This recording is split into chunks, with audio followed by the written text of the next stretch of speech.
Shalom, selamat sore, selamat hari Natal. Mari sama-sama kita bangkit berdiri. Kita bersuka cita untuk kelahiran Tuhan Yesus.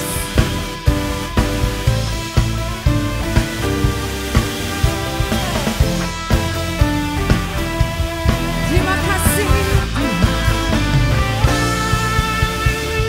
Kami datang bawa pujian, bersama memuji-Mu Tuhan. Satukan suara dan nyanyikan sorak kebenaran. Semua Gloria.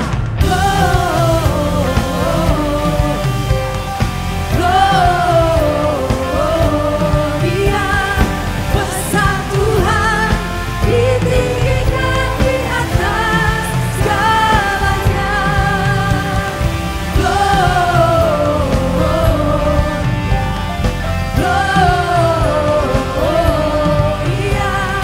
besar Tuhan, ditinggikan pujian.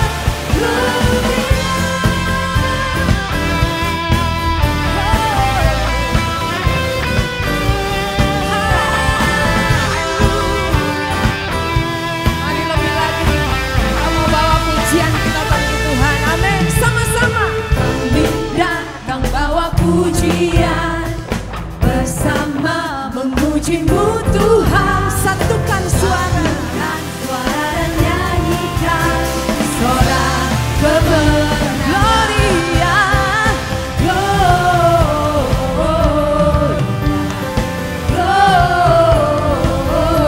Gloria, besar Tuhan, ditinggikan di atas segalanya. Gloria,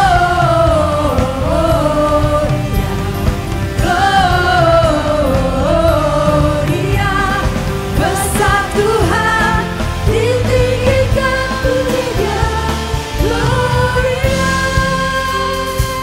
Sama-sama bertepuk tangan bagi Tuhan. Kami bawa pujian, kami bagi. Oh, sama-sama.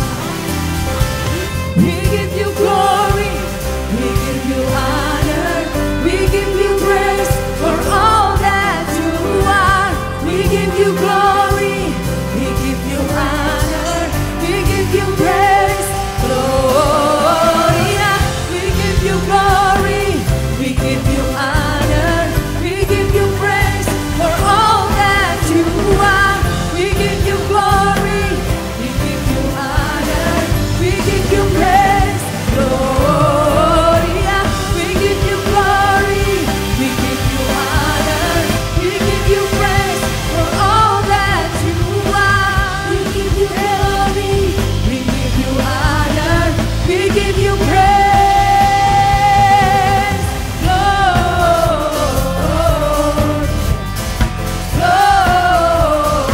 Gloria, besar Tuhan, ditinggikan di atas segalanya. Gloria, Kau layak Tuhan. Gloria, besar Tuhan, ditinggikan pujian. Gloria. Haleluya. Sorak-sorai bagi Tuhan. Kau layak dimuliakan di tempat ini Tuhan. Mari saat ini kita siapkan hati kita.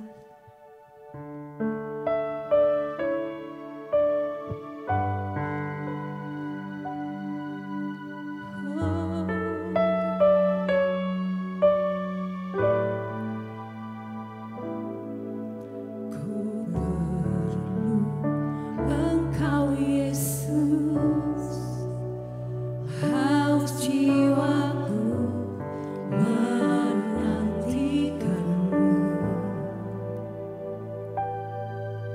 Ku percaya Kau penuh pengharapanku di dalam-Mu.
Tuhan. Kalau hari ini boleh jadi, semua karena kemurahan Tuhan. Terima kasih Tuhan Yesus. Dan kami mau katakan sore ini, tiada lain yang ku andalkan, tiada lain yang ku andalkan, tiada lain yang ku andalkan selain Kau. Panggil namanya Yesus.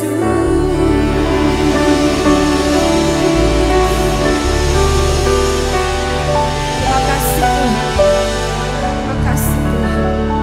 Kami percaya, kami siap Tuhan berbicara melalui hamba-Mu. Roh Kudus menolong setiap kami, supaya kami boleh mengerti akan firman-Mu, dan kami boleh melakukan kebenaran-Mu Tuhan.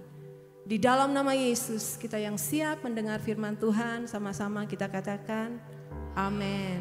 Silakan duduk.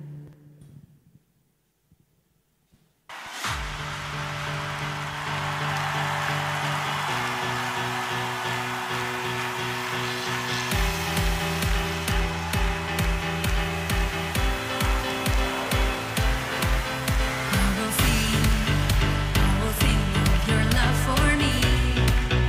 In my life, you're my everything. My chains are broken, my eyes are open. You're my freedom now. You have called me out from the dark. Now I'm running into your light. You've changed my crying into dancing. My lips shall praise you now.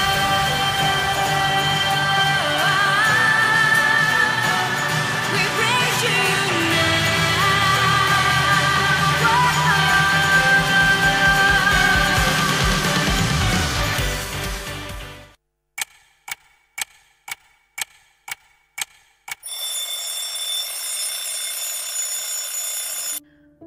Aduh, udah pagi lagi. Pasti hari ini menyebalkan seperti kemarin. Namaku Anna Victoria. Inilah kehidupanku yang menyebalkan setiap pagi. Harus siapin sarapan, harus bangunin anak yang malas sekolah, harus ngurus rumah, harus ngurus suami juga. Udah dia orangnya cuek, lelet banget. Duh, pokoknya parah banget. Kenapa nggak mateng-mateng ya? Ya ampun, gasnya habis. Alex, gas habis. Iya, nanti. Ntar dibeliin kalau sudah siang. Siang dasmu, perlunya sekarang. Cepat pergi, cari warung yang buka. Jangan pulang kalau nggak dapat. Eren, Amel, ayo bangun udah siang. Cepat pasang. Gak bisa dipakai mah. Belum ada isi gasnya. Lupa bawa duitnya. Apa? Ampun. Kamu bener-bener ya bikin kesel. Eren, Amel, bangun. Kalian tuh mau sekolah gak sih? Mah, ada surat dari sekolah. Mah, tanda tanganin nilai matematika aku dong. Mah, pergi. Mah pergi. Ana, di mana Seorang kamu? Kamu tahu sekarang jam berapa? Kenapa masih belum datang? Ini istri dari adik sepupu tetangganya Ibu Menteri mau ketemu. Cepat ke kantor sekarang. Ditunggu.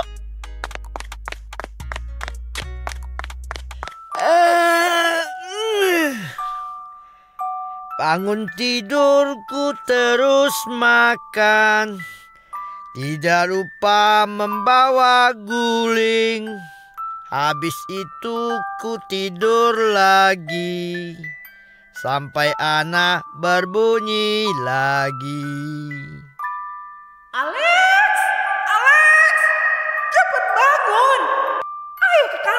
siang, ntar udah siang.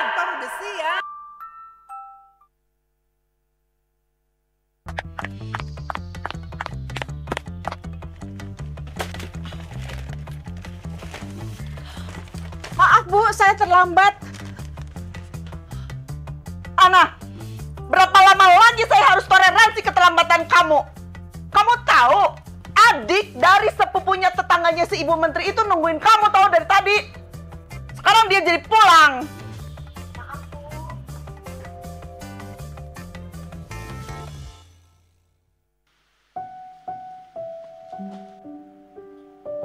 Ini gimana? Ukuran yang kamu kasih itu kekecilan. Benerin.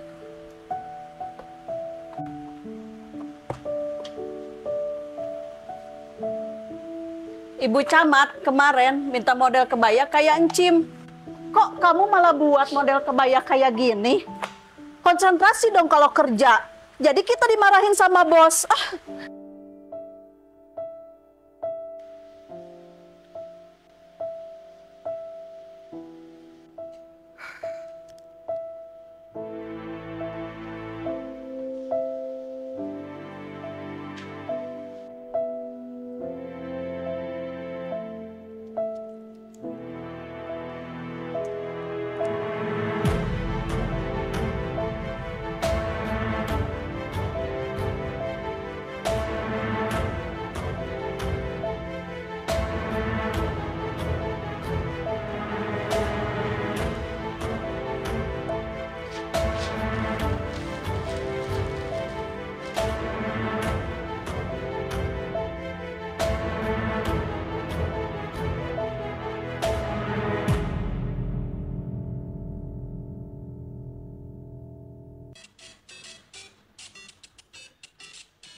Ya, halo, selamat siang, Bu. Siang, Bu. Anak Ibu, Eren, berkelahi di sekolah. Menonjok temannya sampai patah hidungnya. Ibu, kami undang besok ke sekolah pukul 9 pagi. Bisa? Baik, Bu. Baik, selamat siang. Selamat siang, Bu.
Mereka tidak menghargaiku.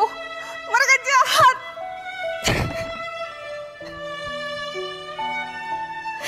Aku sedih. Aku marah. Aku kecewa.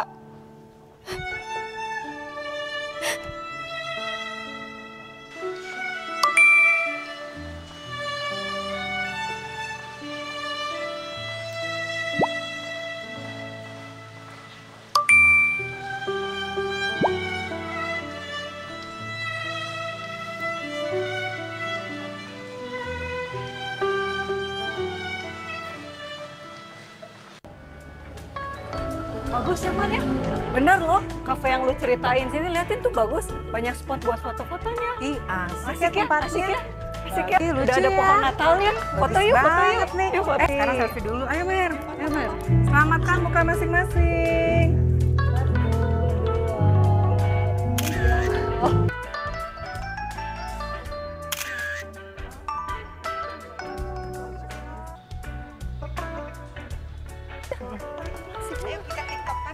Ih, bagus banget ya. Asik nih kalau tiktokan nih. Basah nih. Ana, tiktokan yuk. Ana nih jagonya. Ana tiktok di desa.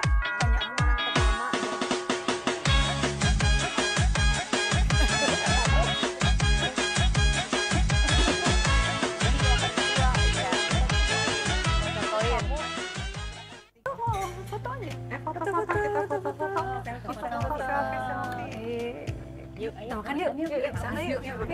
Makan dulu.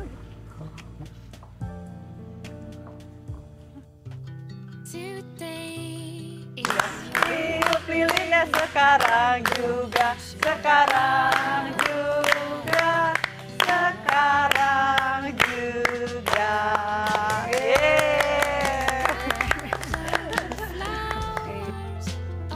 Makasih Mas. Makan. Yuk.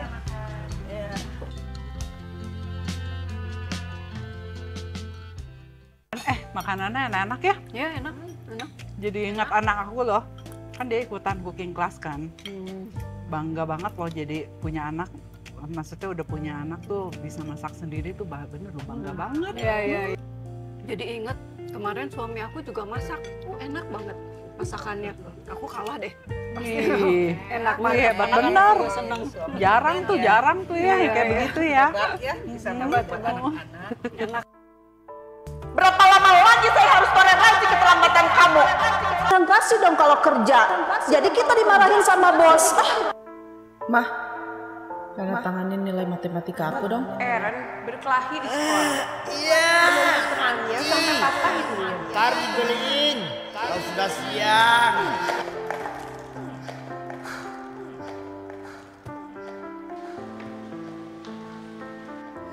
Mereka tidak menghargaiku. Mereka jahat. Mereka jahat.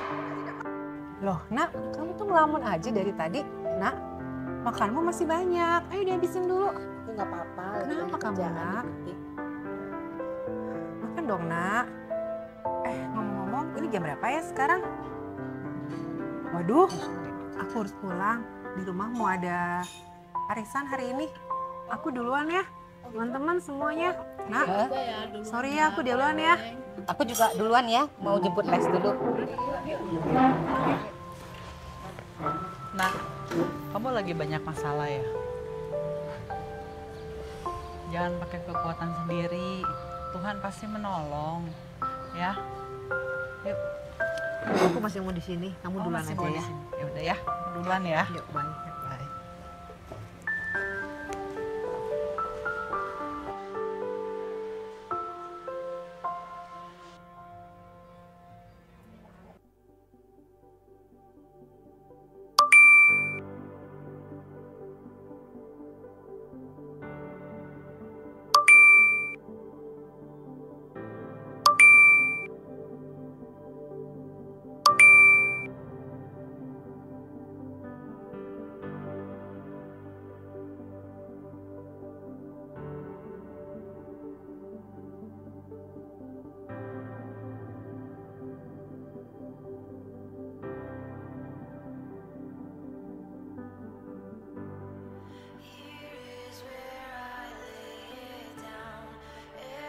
Tuhan, Lama rasanya aku gak berdoa.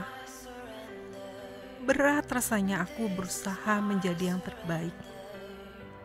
Aku lelah, tapi aku takut. Aku takut keadaan tidak sesuai rencana. Aku takut Tuhan, semua orang melihatku bukan sebagai seorang Wonder Woman lagi. Tuhan, aku cuma bisa mengandalkan diriku sendiri. Siapakah yang bisa menolongku? Ya, akhirnya aku ingat, ada Engkau yang selalu ada menungguku.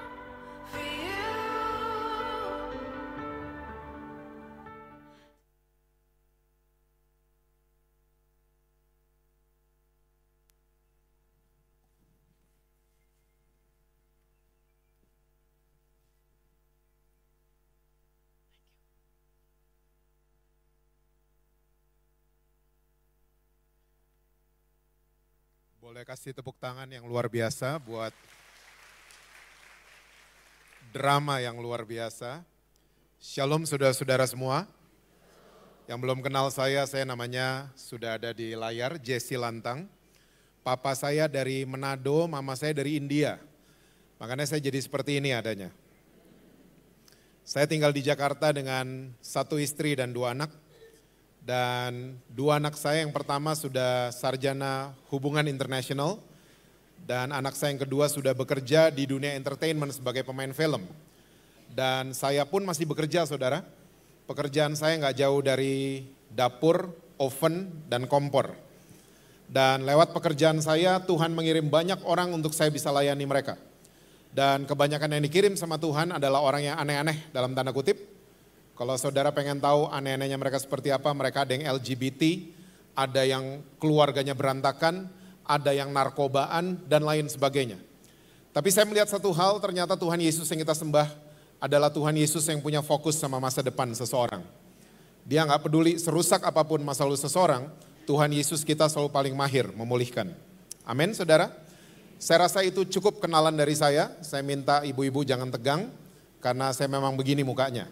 Oke, dan saya janji ya 2,5-3 jam saya udah selesai. Nggak ada yang amin jadi 40 menit saya selesai. Saya mengucapkan terima kasih kepada seluruh panitia dan Ibu Gembala yang luar biasa yang sudah memberikan saya kesempatan untuk saya bisa melayani saudara-saudara pada hari ini. Oke, kita langsung lihat Alkitab kita bersama dalam kitab Keluaran pasalnya yang ke-8. Ayatnya yang ke-27 dan ayat yang ke-28. Keluaran pasalnya yang ke-8. Ayatnya yang ke-27 dan ayat yang ke-28, Alkitab bilang begini. Kami harus pergi ke padang gurun 3 hari perjalanan jauhnya untuk mempersembahkan korban kepada Tuhan Allah kami, seperti yang difirmankannya kepada kami. Lalu kata Firaun, baik, aku akan membiarkan kamu pergi untuk mempersembahkan korban kepada Tuhan Allahmu di padang gurun. Hanya janganlah kamu pergi terlalu apa saudara? Terlalu jauh. Berdoalah untuk aku. Saya percaya semua saudara yang hadir pada malam hari ini sudah pada tahu cerita ini. Karena ini adalah salah satu cerita yang cukup terkenal di Alkitab kita semua. Tentang 10 tulah yang mengenai bangsa Mesir. Dan 2 ayat yang baru saja kita baca, ini setelah tulah keempat selesai. Lalat, pikat. Dan waktu tulahnya selesai, Musa dan Harun kembali menghadap Firaun untuk melakukan negosiasi ulang. Dengan jelas mereka katakan bahwa kami harus pergi ke padang gurun 3 hari perjalanan jauhnya untuk mempersembahkan korban kepada Tuhan Allah kami seperti yang difirmankan buat kami. Nah saudara, kalau saudara baca dengan detail, ternyata setelah tulah keempat di ayat ke-28, ternyata hatinya Firaun agak-agak mendua sudah. Karena Firaun ngomong gini, baik aku akan membiarkan kalian pergi untuk mempersembahkan korban di padang gurun seperti yang difirmankan buat kalian, tapi perginya jangan terlalu apa tadi saudara? Jangan terlalu jauh. Saudara, saya mau yakinkan saudara-saudara semua. Waktu saudara memutuskan ikut Natal pada hari ini, saya mau yakinkan saudara kalau iblis gak takut sama saudara.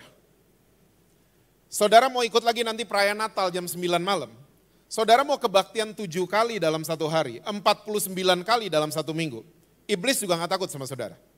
Saudara mau terlibat pelayanan, iblis juga gak takut sama saudara.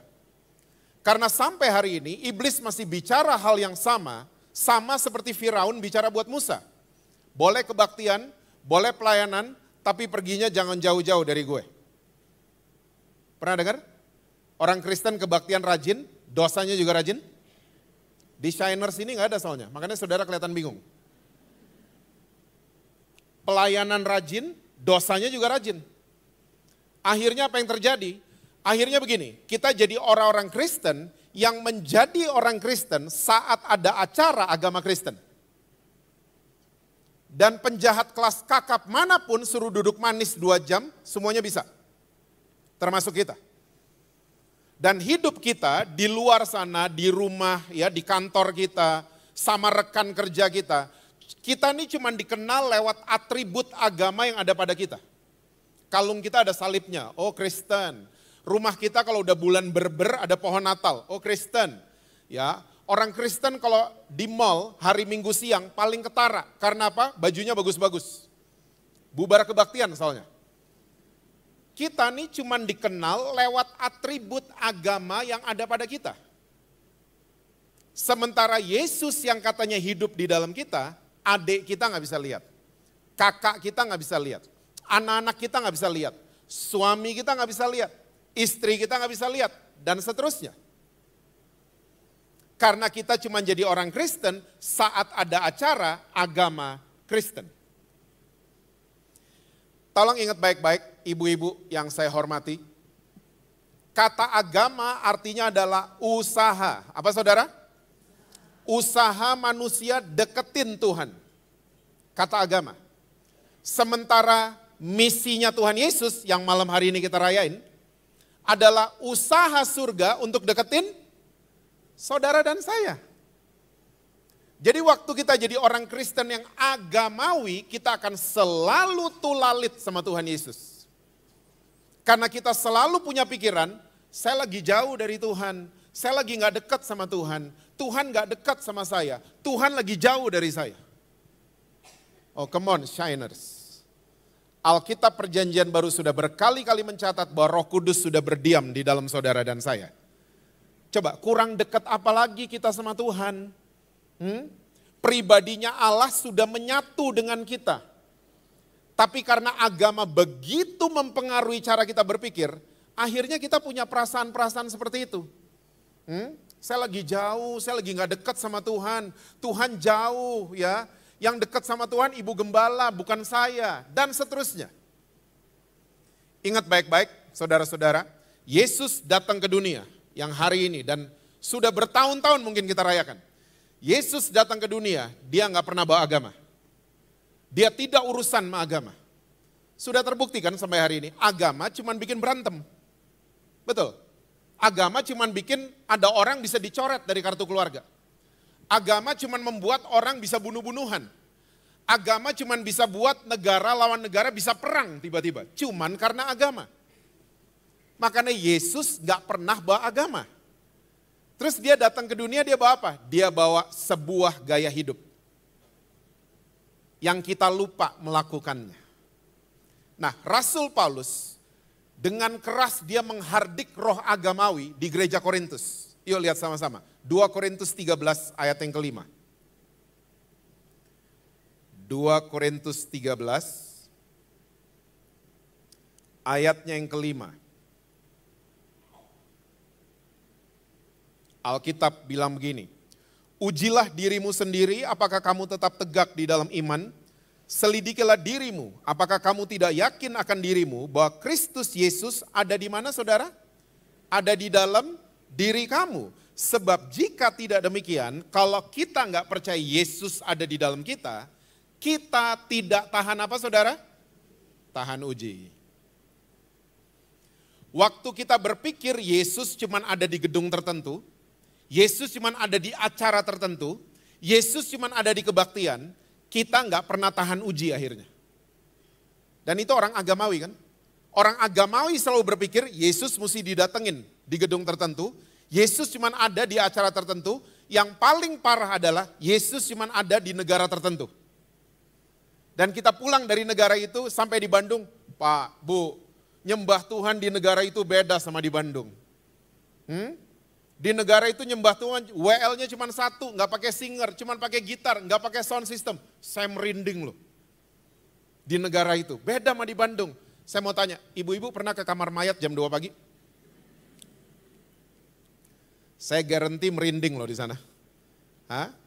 Pernah lewatin kuburan malam-malam, lampu mobil mati tiba-tiba? Itu nggak ada WL, kita merinding loh.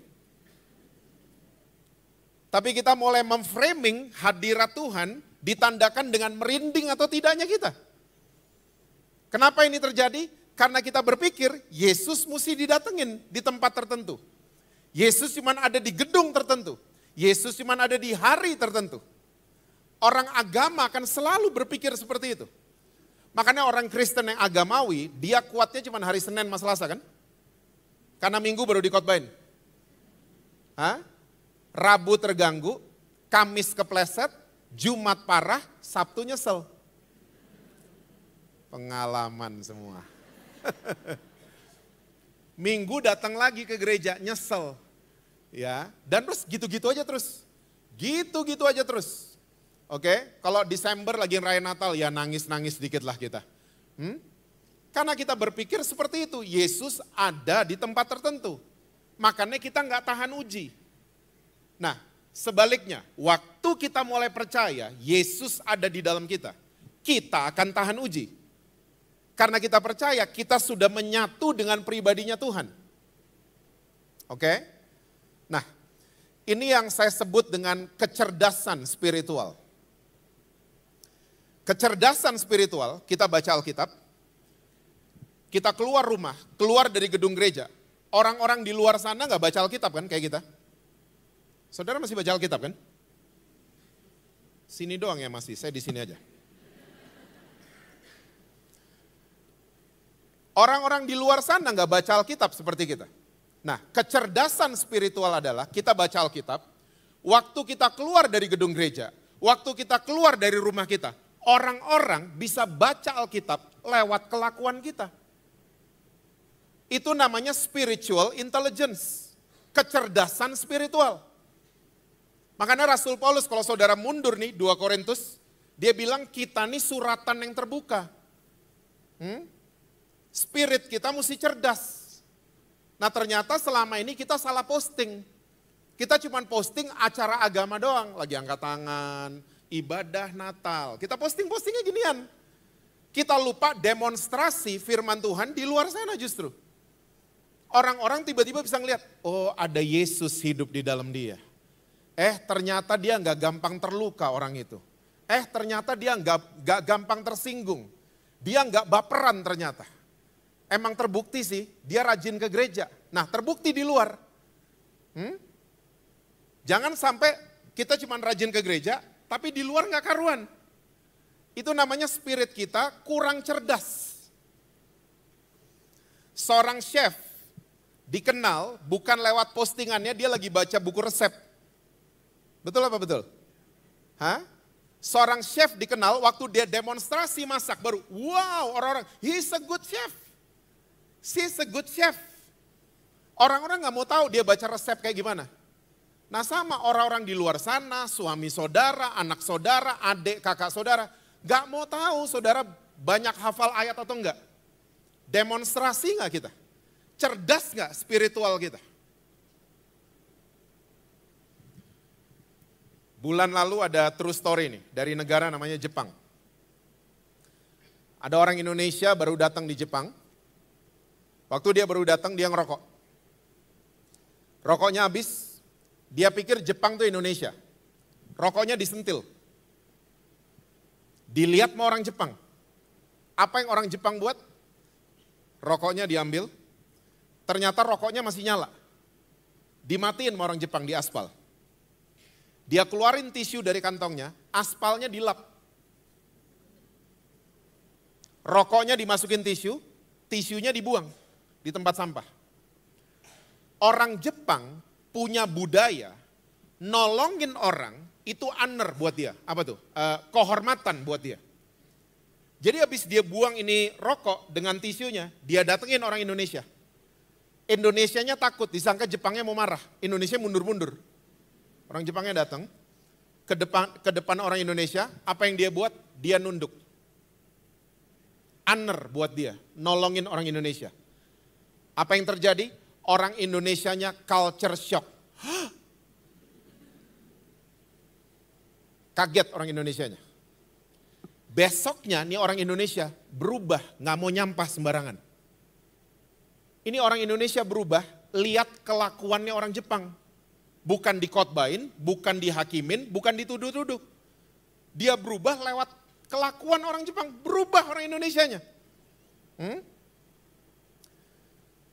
Saya waktu rombongan ke Jepang, ada salah satu rombongan saya masih ngerokok.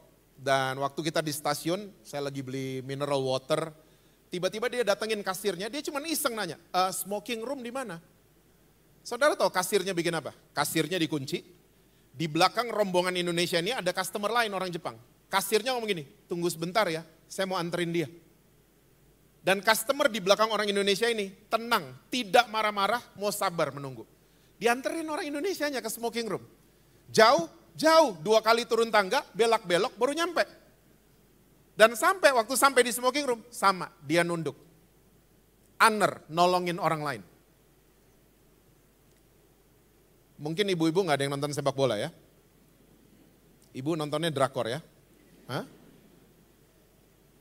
Kalau kita nonton sepak bola, waktu Piala Dunia Jepang ikut, selesai pertandingan, supporter Jepang bersihin stadion. Can you imagine? Semua sampah-sampah mereka bawa plastik gede, dimasukin semua sampah-sampah. Mereka bersih, bukan pencitraan. Mereka bersih, memang budayanya mereka bersih dan selalu mau nolong. Ternyata waktu saya selidikin, anak-anak di Jepang kelas 1 sampai 3 SD gak belajar matematika, gak belajar IPA, gak belajar PMP. Apa yang mereka pelajarin? Budaya dan attitude. Makanya bersih dan nolongin orang itu kulturnya mereka. Yang bikin shock banyak orang. Beda sama Singapura. Bersih cuman karena takut di denda. Nah, kita orang Kristen yang mana hari ini? Orang Kristen yang takut didenda atau orang Kristen yang bangun kultur? Sampai orang shock lihat kita. Hah? Teman-teman ibu-ibu shock lihat ibu-ibu. Ih, itu suami kamu pantasnya diceraiin udah. Tapi ibu-ibu masih bisa bilang, enggak, saya mau tetap ampuni dia dan mengasihi dia. Shock orang-orang. Dan tiba-tiba keputusan yang kita ambil menginspirasi orang banyak. Saudara pernah lihat kan, Yesus kita datang untuk membuat kultur ini shock semuanya. Di atas kayak salib kan, ampuni mereka karena mereka nggak tahu apa yang mereka buat. Ih udah babak belur ngomongnya gitu. Seharusnya kita anak-anaknya Tuhan Yesus do the same. Kita bikin shock orang-orang di luar sana. Dengan apa? Spirit kita cerdas. Intelligence spiritual kita. Jangan cuma posting-posting, ya saya sayang sama Tuhan. Diganti mulai malam hari ini ya. Kasih lihat ke suami, kasih lihat ke anak-anak, saya disayang sama Tuhan. Di sini lagi yang ngomong amin, saya sini aja deh. Ngambek saya main. Jadi mendingan kasih lihat ya, kita disayang Tuhan daripada kita kasih lihat kita sayang sama Tuhan. Beda loh. Pernah lihat orang Kristen yang mau kasih lihat selalu saya sayang sama Tuhan? Semua sosial medianya lagi angkat tangan. Fotonya. Minggu ini angle kanan, minggu depan angle kiri, minggu depan black and white, pokoknya lagi angkat tangan. Mau kasih lihat ke kakaknya, ke adenya. Saya gereja, kamu belum. Stop. Mendingan kasih lihat saya disayang Tuhan, berubah nanti semuanya. Saya disayang Tuhan, saya mau sayang sama anak-anak saya. Saya dingertiin sama Tuhan, saya mau ngertiin suami saya. Saya diampuni sama Tuhan, saya mau ampuni suami saya.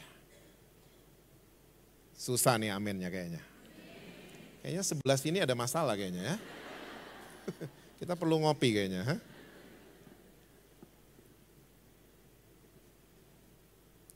Waktu kita mulai percaya, Yesus ada di dalam kita. Bapa yang penuh kasih itu ada di dalam kita. Kita akan tahan uji. Tema saudara malam hari ini bisa kejadian di hidup saudara. Saudara dan saya punya brave heart. Karena kita percaya, kita yakin dia ada di sini.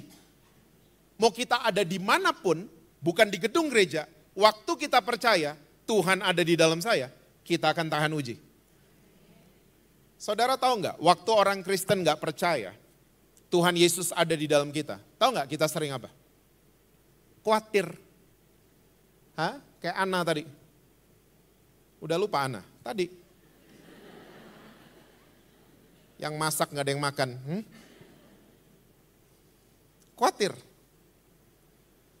Gini ya, kita mesti punya perubahan pikiran soal Yesus. Waktu kita mulai berubah, Yesus ada di dalam. Kalau pikiran kita berubah, biasanya akan mempengaruhi semuanya. Omongan kita akan berubah, kelakuan kita akan berubah, jalan kita akan berubah, dan kita akan tiba di tempat sesuai dengan rencana Tuhan. Mulainya dari mana? Dari sini dulu. Di sini tempat kita percaya. Nah, Tuhan menciptakan saudara dan saya, kita ini dikasih otak. Dan otak kita ada dua, kiri dan kanan. Ya, otak kiri itu isinya yang berat-berat. Matematika, untung rugi, aturan-aturan, ayat-ayat otak kiri.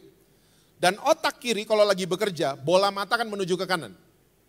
Nanti aja ngacaknya.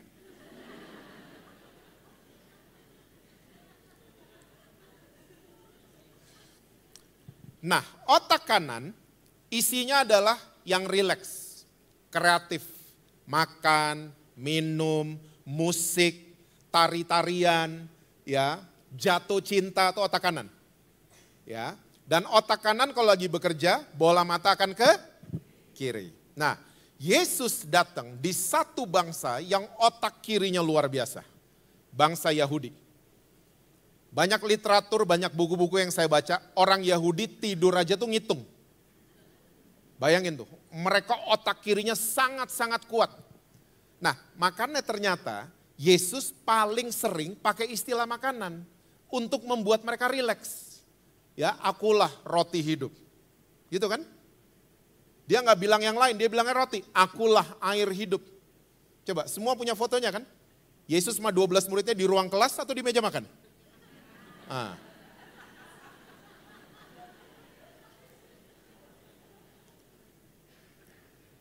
Ada sebuah artikel di harian Kompas berapa tahun lalu, pokoknya sebelum pandemi.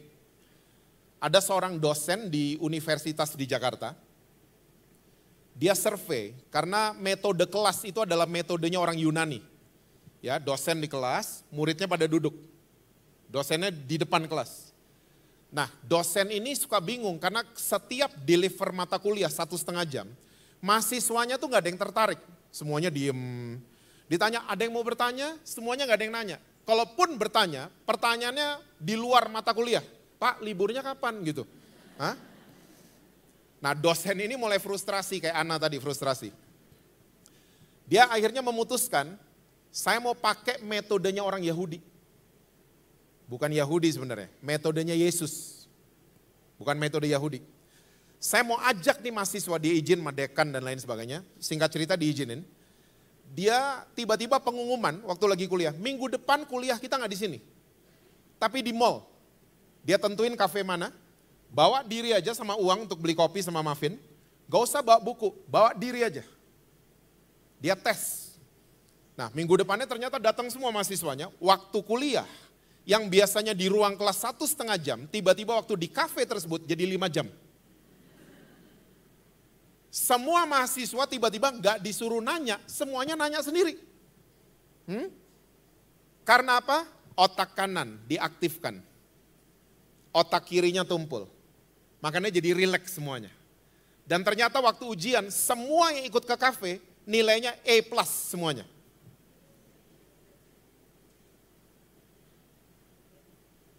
Saudara, kita seringkali lupa kita punya otak kanan.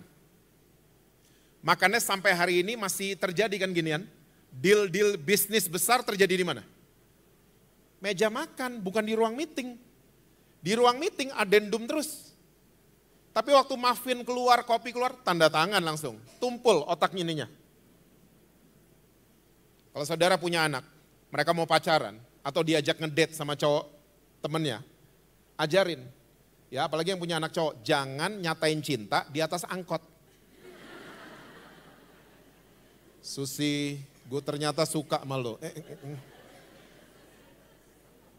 Dijamin ditolak. Ajak makan. Nah, ini master nih yang ngajarin. Ajak makan. Otak kanannya bekerja, otak kirinya tumpul. Saya suka sama kamu. Diterima pasti. Hah? Nah, kesalahan terbesar orang Kristen dalam kita merubah pikiran kita. Kita cuma hafal ayat. Ingat tadi hafal ayat di otak mana? Otak kiri. Ini kesalahan kita. Kita cuma tahu banyak ayat, kita lupa merenungkan. Merenungkan itu pakai otak kanan. Hah? Makanya iblis, sekali lagi saya udah bilang dari tadi, iblis kita mau kebaktian, denger khotbah, iblis gak apa-apa. Karena waktu kita denger khotbah, masuk ke otak kiri. Pulang, kita gak ada yang ngerenung. Nah, merenungkan firman Tuhan pakai otak kanan. Nah, waktu kita nggak pakai otak kanan untuk merenungkan, siapa masuk?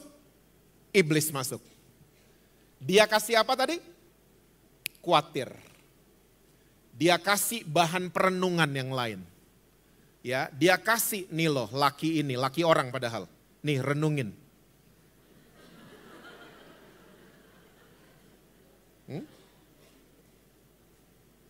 Ini ada berondong, renungin. Iblis masuk begitu gayanya. Iblis tahu soalnya kalau dia datang ke saudara, ada taringnya, kita semua berani pasti. Dia datang dengan cara yang beda, namanya khawatir. Masuknya di mana? Mesti tahu kita, otak kanan. Karena kita nggak pakai untuk merenungkan, makanya Daud tahu ginian. Daud bilang, renungkanlah Taurat Tuhan siang dan malam. Bukan seminggu sekali kan?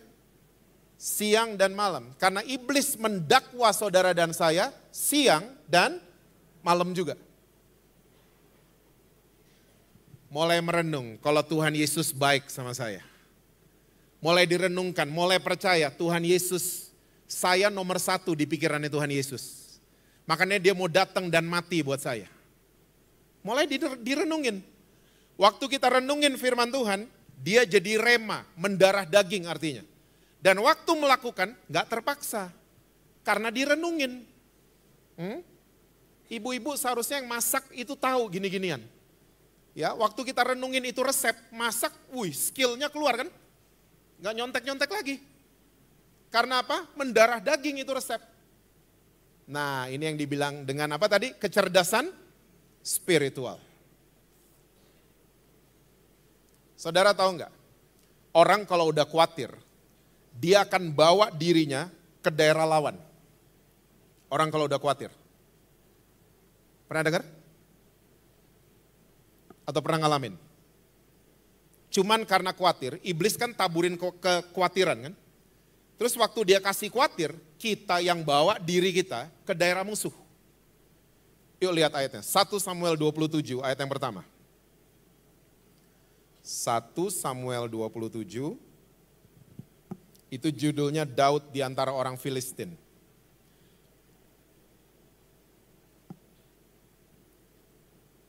Alkitab bilang gini, tapi Daud berpikir dalam hatinya bagaimanapun juga pada suatu hari aku akan binasa oleh tangan Saul.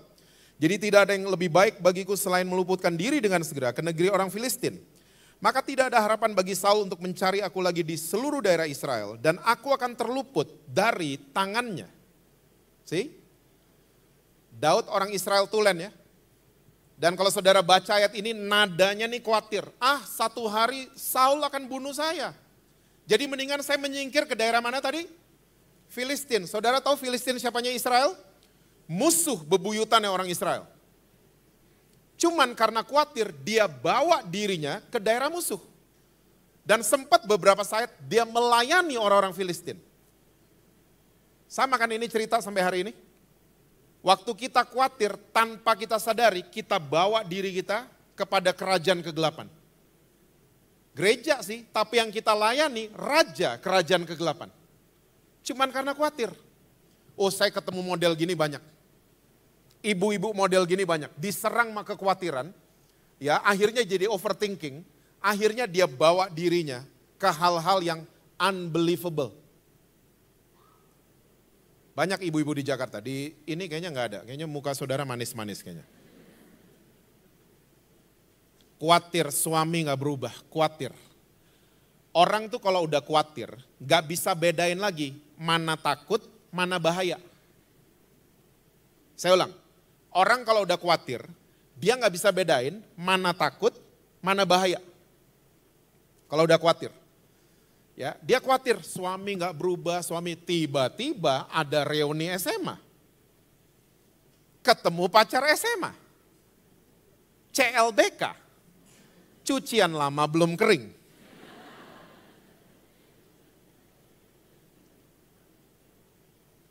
Selesai reuni SMA, mulai suka janjian ngopi bareng. Sama mantannya dulu. Cuman ngopi Pak, cuman ngopi kok. Asli, cuman ngopi, asli. Janjian ngopi, kedua di tempat ngopi, ketiga di tempat ngopi, keempat di hotel. Cuman karena khawatir suami gak berubah, ini istri bawa dirinya ke perselingkuhan. Lihat cara kerjanya iblis. Dan lihat waktu kita gak pernah merenungkan firman Tuhan. Gak pernah membayangkan Tuhan baik sama saya. Tuhan ampuni saya. Tuhan jalan sama saya setiap hari. Tuhan gak hukum saya lagi. Tuhan cinta sama saya. Waktu kita gak percaya seperti itu, iblis gampang masuk. Dia goncang iman saudara, ya, dengan mengatakan kamu gak disayang sama Tuhan. Tuhan sayang sama Ibu Gembala, Pak Gembala, Pastor Jesse. Tuhan gak sayang sama kamu. Iblis dengan mudahnya gituin saudara. Dan akhirnya kekhawatiran yang menguasai. Semua cerita di Alkitab. Elia, ingat ceritanya Elia? Dia ngelihat, ya ampun kita hari ini lihat api keluarnya di kompor kan? Elia lihat api turun dari langit loh. Membakar ratusan Nabi Baal. Dia ngelihat kuasa Tuhan yang luar biasa. Tapi keesokan harinya, ya dia di WhatsApp sama Isabel. Ingat ceritanya? Dikasih pesan singkat sama Isabel. Kamu akan mati seperti kamu bunuh itu Nabi-Nabi Baal. Sehari sebelumnya lihat kuasa Tuhan. Keesokannya bilang gini, Tuhan saya mati aja. Pernah dengar? Orang karena khawatir, pengen bawa dirinya ke kematian. Bunuh diri dan lain sebagainya, cuman karena khawatir. Pengen bawa dirinya ke kematian. Saudara, kalau kita mau brave heart itu terjadi, ingat baik-baik, rubah pikiran kita soal Tuhan Yesus. Dia jalan sama kita setiap hari. No need to worry. Gak perlu khawatir. Saudara dan saya jalan sama Tuhan Yesus yang luar biasa. Pak, tapi saya ada masalah ini Pak, kayak Ana tadi gitu. Saudara tahu nggak, kalau Tuhan izinkan ada masalah, bukan Tuhan lagi marah sama saudara. Tuhan pengen lihat saudara naik kelas. Itu nanti, kalau ada drama part 2 nanti soal Ana, naik kelas tuh nanti dia. Karena tadi di akhir dramanya dia lagi datang sama Tuhan kan. Terus abis tiba-tibanya Ananya jadi ini.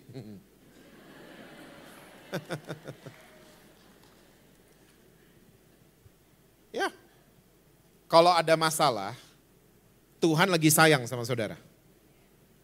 Oh, roaming masih ya. Kalau ada masalah, itu selalu sepaket dengan jalan keluar. Saudara amin tapi mukanya gak yakin, amin.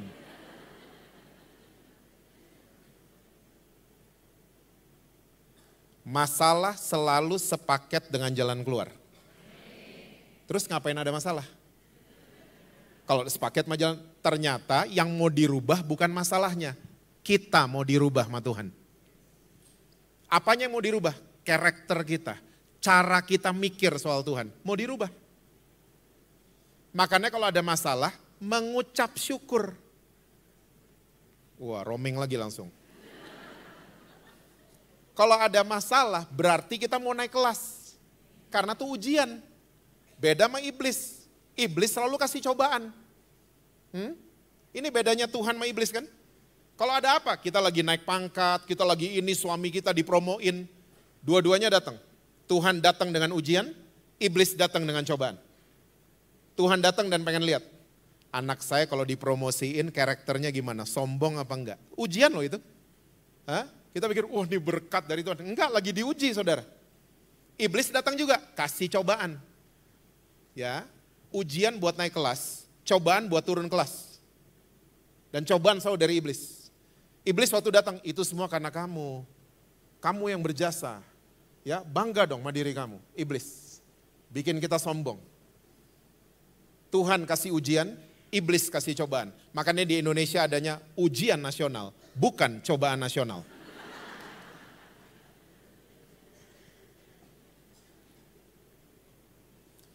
Saya pernah lihat kejadian benar, ada kupu-kupu mau lepas dari kepompong, digunting mana kecil di Bali. Ini anak gak tahu apa-apa, jadi dia bukan sengaja bikin, dia gunting. Dia pikirnya kasihan nih kupu-kupu kesangkut, tuh anak pikirnya begitu. Waktu dia gunting, nih kupu-kupu gak terbang, mati kupu-kupunya. Nah seringkali waktu kita lagi dibentuk sama Tuhan, ada masalah, ini dia, kita pengen cepat-cepat selesai. Padahal belum jadi kupu-kupu kita. Pengen instan. Semua yang instan merugikan penggunanya. Acara Idol, instan kan? 8 bulan langsung ngetop nih penyanyi. Nggak pernah nonton ya Idol ya? Instan kan? Tapi kalau ditanya pemenang Idol 2012 masih ingat? Nggak ada yang ingat. Karena terlalu instan. Tapi kalau ditanya The Beatles, semua pasti tahu. Karena mereka tahu diproses kayak gimana. Penyanyi-penyanyi zaman dulu, mereka mau rekaman suara air ke sungai beneran. Mau rekaman suara burung masuk hutan beneran. Mereka ngerti diproses tuh kayak gimana. Nah Tuhan lewat ujian, dia pengen memproses saudara dan saya. Untuk kita naik kelas. Waktu udah naik kelas, kita lihat ke belakang. Untung saya digituin dulu. Kita nggak pernah lulus, ujiannya akan sama terus soalnya. Makanya kalau lagi ujian, jangan Tuhan kenapa gini, kenapa gitu. Jangan cursing the problem. Tapi mulai merubah cara kita berpikir, Tuhan saya mau dirubah apanya. Gitu dong. Saya mau kerjain nih ujian. Jangan nggak dikerjain ujiannya. Saya kabur banyak kan ibu-ibu gitu. Di sini nggak ada. Bodoh amat. Kurang-kuranginlah doa Yabes ya. Kurang-kurangin. Saya ngomong gini bukan karena apa-apa. Banyak yang kecewa soalnya 3 tahun belakangan. Karena doa Yabes dijadiin mantra. Kecewa jadinya. Pak, saya nggak ngembang kemana-mana, perut doang yang ngembang Pak. Saya mengajak ibu-ibu mendingan naikkan doanya Rasul Paulus, lebih keren. Efesus 3 kan. Bagi dia yang sanggup melakukan jauh dari yang kita pikirkan dan yang kita doakan. Ini lebih keren. Berarti ini artinya kita minta mercy, dikasih Grand Max, itu berarti Grand Max sudah jauh. Coba gimana? Gimana ayatnya? Bagi dia yang sanggup melakukan jauh dari yang kita pikirin dan yang kita doain. Yang kita pikirin sama doain apa? Mercy. Tiba-tiba munculnya, berarti Grand Max sudah jauh. Nah gitu terjemahan firman Tuhan.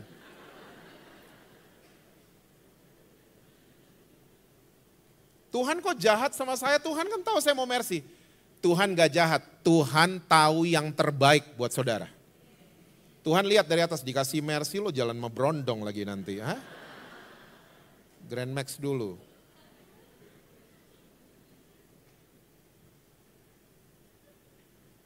Tinggal 3 menit. Boleh 5 menit lagi?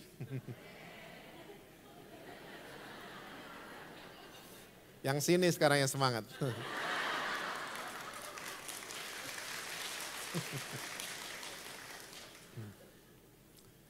Saya akan tutup dengan share buat ibu-ibu semua tentang peta. Map. Zaman sekarang terkenal dengan Google Map atau Waze. Kita kalau lihat map, gambar itu map akan kerekam di kepala kita. Betul? Dan omongan kita mulai sesuai dengan map itu. Terus jalan kita mulai sesuai, kanan, kita akan kanan. Oke? Karena pikiran kita mengatakan belok kanan.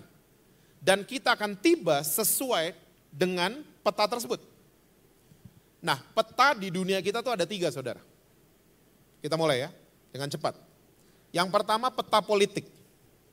Apakah peta politik itu? Peta politik itu begini, Indonesia 30 tahun lalu berapa provinsi? Coba jawab. 27. Sekarang berapa? Coba jawab.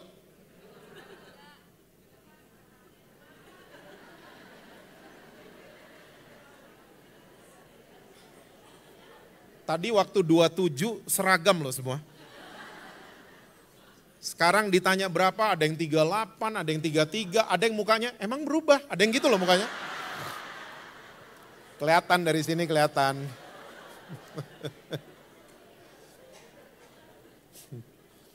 Indonesia sekarang 38 provinsinya. 38.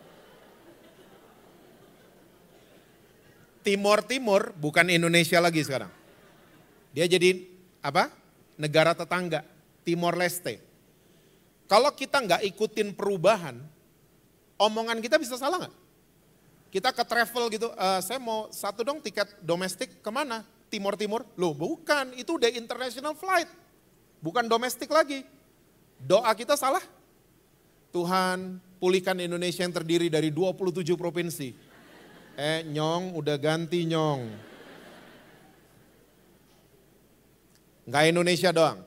Dulu ada Jerman Barat sama Jerman Timur. Udah nggak ada sekarang. Jadi satu Jerman. Dulu ada Uni Soviet, masih ingat nggak? Sekarang udah nggak ada, pecah jadi beberapa negara kan. Karena situasi politik, petanya ikut berubah. Ini namanya peta politik. Yang kedua, peta yang berasal dari kerajaan kegelapan. Iblis punya kerajaan. Dan orang Kristen dari zaman Alkitab ya sering melakukan spiritual mapping. Pemetaan rohani. Oke? Di Alkitab kota Efesus ketemu kan ada orang kuat namanya Dewi Artemis. Pernah baca? Ya. Dan sampai sekarang kan katanya Bandung ada orang kuat, Dayang Sumbi katanya. Ya, Yogyakarta ada orang kuat namanya Nyi Roro Kidul. Nah, begini, saya mau cerita. Saya dari kecil suka diajak sama mama papa saya ke sahabat mereka yang gembala di kota Jogja. Gembala gereja. Nah, setiap habis firman Tuhan, Pak Gembala, temannya papa mama, doa syafaat. Setiap dia doa syafaat, dia selalu nengking Nyi Roro Kidul. Kami katakan engkau sudah kalah di dalam nama Yesus. Engkau keluar dari Jogja. Kamu tidak punya kuasa lagi. Saya sampai ingat tuh doa-doanya si Om itu. Nah, singkat cerita 2010 papa saya meninggal. Om ini datang dong, sahabatnya soalnya. Dari Jogja datang. Dia ketemu, Jess, Om dengar kamu udah pelayanan ya? Iya Om, sekali-sekali ke gerejanya Om dong. Boleh Om, atur aja gitu. Atur, 2012 saya ke gerejanya. Sampaikan firman Tuhan, seperti biasa habis firman Tuhan, si Om doa syafaat. You know what happened? Kayaknya saudara tahu. Waktu dia doa syafaat, Nyi Roro Kidul masih ditengking sama dia.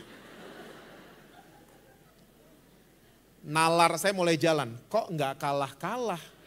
Tiap minggu lo ditengking, kok nggak keluar-keluar dari Jogja. Ada satu peta yang jarang kita pakai. Siapa lagi yang punya kerajaan? Kerajaan sorga, ini dia mapnya. Kita lihat map ini kita berubah. Omongan berubah nggak? Berubah. Ingat tadi, saya disayang Tuhan, masuk. Omongan langsung berubah. Ya, sayang, kamu makan apa? Mas suami langsung berubah. Hah?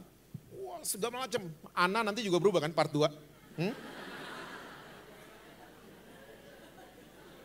Ngarepin banget ada part 2 ya. Omongan kita jadi berubah. Path kita, jalan kita jadi sesuai map.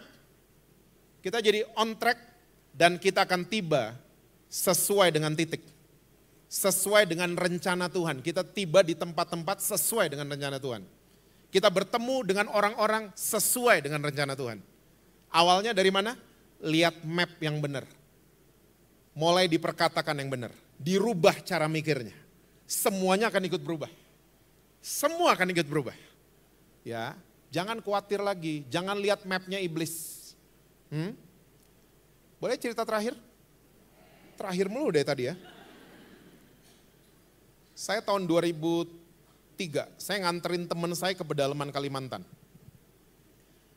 Teman saya diundang khotbah. Ibu Gem pasti kenal, Pak Jonathan Patiasina. Nah, waktu dia khotbah, kita datang di gereja, saya agak-agak kaget masuk di gereja itu karena foto presidennya B.J. Habibie, 2003. Saya dalam hati, ini lupa ganti atau gimana ya? Dan waktu selesai khotbah, teman saya, Pak Gembalanya doa syafaat.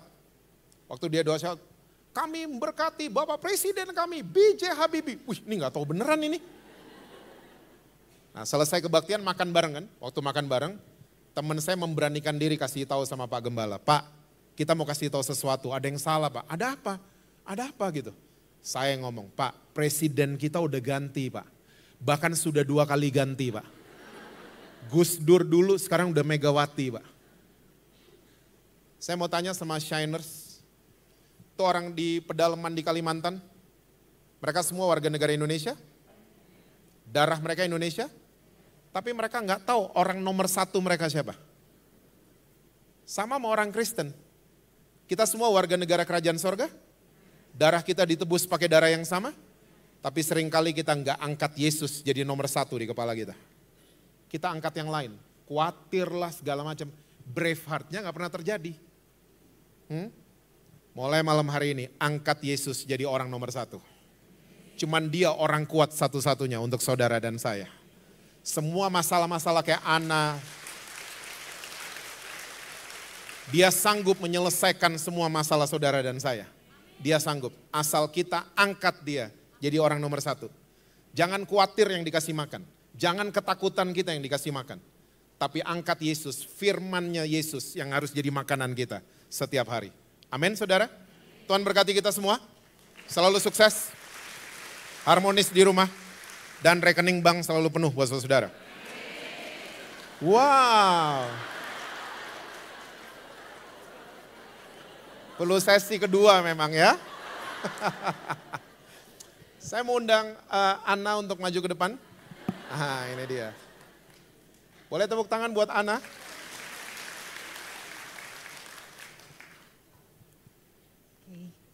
Cek. Ya, terima kasih Pastor Jesse.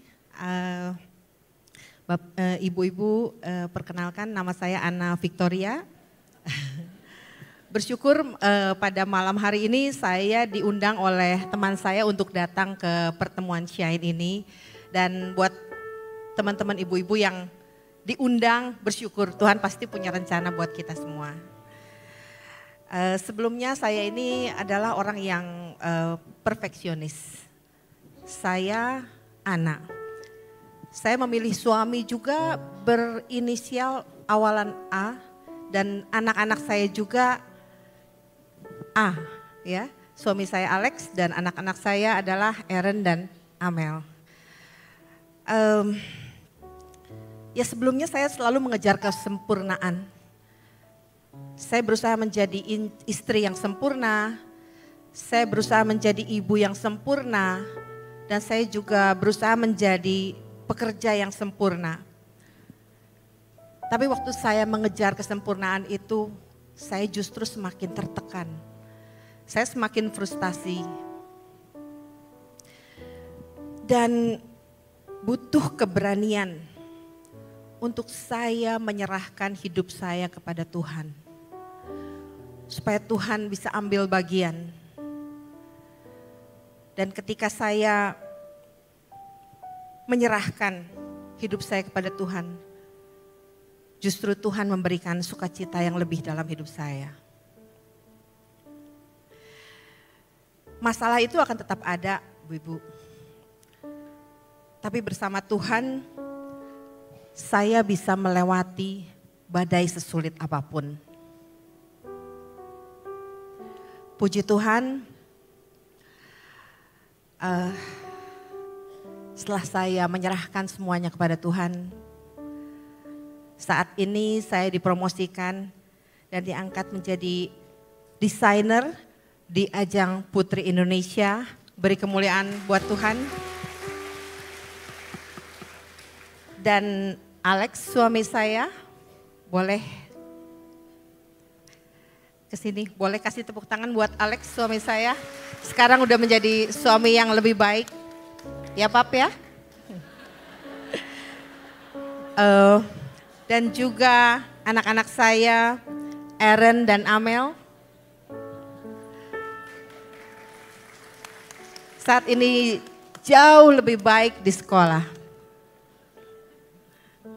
Ya. To be a brave woman, you must have a brave heart. God bless you all.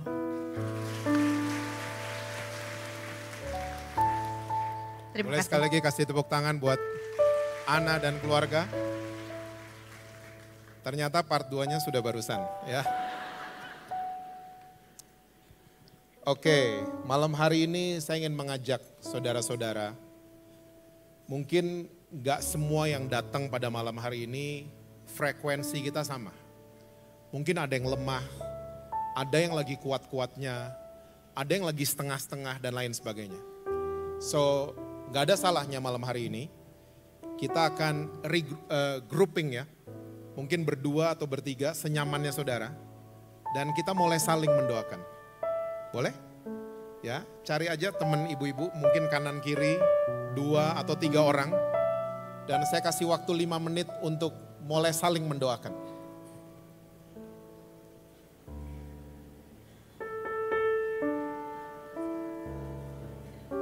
Boleh berdiri juga, mungkin lebih gampang.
Saya ingin mengajak saudara-saudara yang sudah selesai saling mendoakan.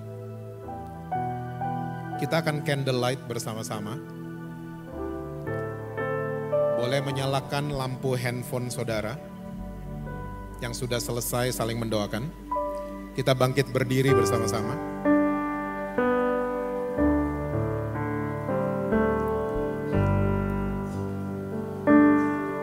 Boleh dinyalakan lampu handphone saudara.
Malam hari ini Tuhan, kami tidak minta Engkau lahir dalam hati kami. Tapi malam hari ini kami mau mengucap syukur karena Engkau telah lahir di dalam kami. Terima kasih Tuhan, terima kasih. Terima kasih bahwa kami menjadi nomor satu dalam pikiran dan hati-Mu. Terima kasih Engkau selalu mendidik kami Tuhan. Terima kasih Engkau selalu sayang sama kami Tuhan. Terima kasih kalau Engkau selalu pengen lihat kami naik kelas. Terima kasih Tuhan, terima kasih. Ampuni kami kalau kami sering komplain sama Engkau Tuhan. Kami mau sadar mulai malam hari ini Tuhan bahwa Engkau adalah Daddy yang baik buat kami Tuhan. Engkau adalah Tuhan Yesus yang baik buat kami semua. Terima kasih Tuhan, apapun yang Engkau izinkan terjadi, Engkau mau merubah kami Tuhan. Terima kasih Tuhan, oleh sebab itu Tuhan, dengan ketabahan, keteguhan hati kami pada malam hari ini, kami mau katakan Tuhan, kami mengucap syukur untuk semua masalah yang Engkau izinkan terjadi. Kami percaya Tuhan masalah sepaket dengan jalan keluar. Kami percaya kami akan melihat mujizat. Kami akan melihat kuasa daripada Tuhan. Kami akan melihat pemulihan terjadi dalam keluarga kami Tuhan. Terima kasih Tuhan Yesus. Terima kasih buat Natal ini Tuhan. Terima kasih buat pribadi Yesus dalam kehidupan kami. Terima kasih kalau kami boleh menyebut Engkau Bapa kami Tuhan. Terima kasih Tuhan, hamba-Mu stop berbicara. Tapi hamba-Mu sangat percaya Roh Kudus-Mu akan memimpin setiap kami kepada segala kebenaran-Mu. Pimpin para ibu-ibu di tempat ini Tuhan.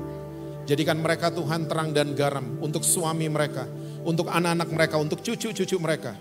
Bahkan teman-teman pergaulan mereka Tuhan bisa melihat ada karakter Kristus di dalam mereka. Terima kasih Tuhan. Kami selesai acara ini Tuhan, tapi kami percaya kami akan keluar dari ruangan ini dan membawa perubahan kemanapun kami pergi. Karena kami percaya Engkau bersama-sama dengan kami. Engkau tinggal di dalam setiap kami Tuhan. Terima kasih Tuhan Yesus, terima kasih.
Kayaknya tidak ada tempat yang kosong malam hari ini.